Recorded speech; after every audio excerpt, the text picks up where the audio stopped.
Hey everybody, I'm Shelby Rollins. Today on SSTV, I wanted to talk to you guys about strengthening the chest voice.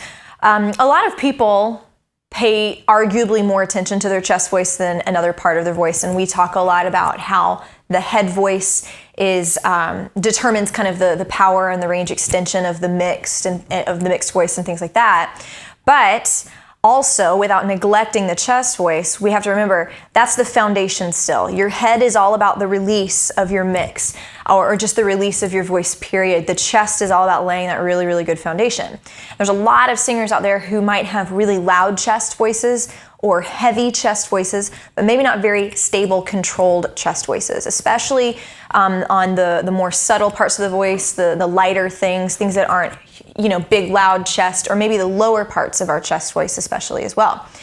So I kind of wanted to talk to you about giving you a strategic plan for building your chest from the ground up. I mean, whether or not you've got a really strong chest already, or you feel like this is something you really, really need to focus on, is stabilizing your chest. We want to kind of go from 0 to 100 here on this and give you some tools and exercises that really lead you very methodically through adding weight without adding heaviness. So what we want to do is make sure that you sort of swallow all of the air space out of your mouth, okay?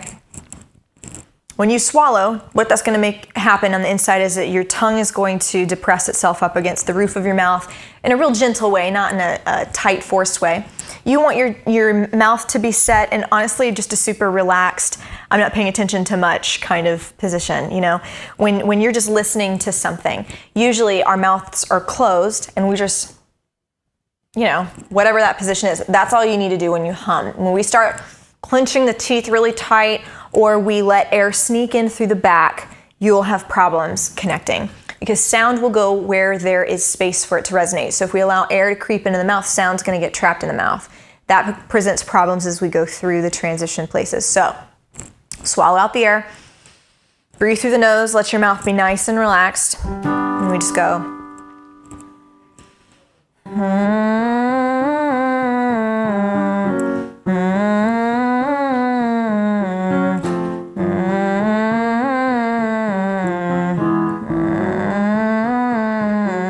Let vocal fry kick in when it wants to.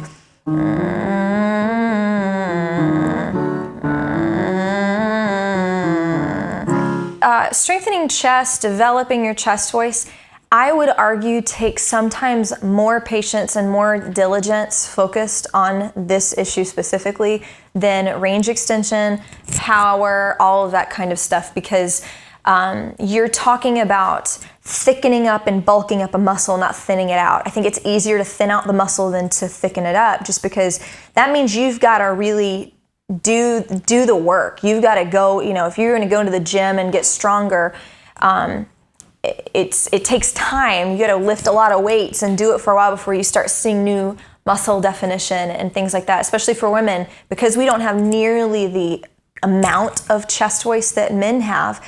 We have to sometimes focus on it a little bit more, and not just in singing loud. I can't stress it enough. It is not about being loud. It's about being controlled.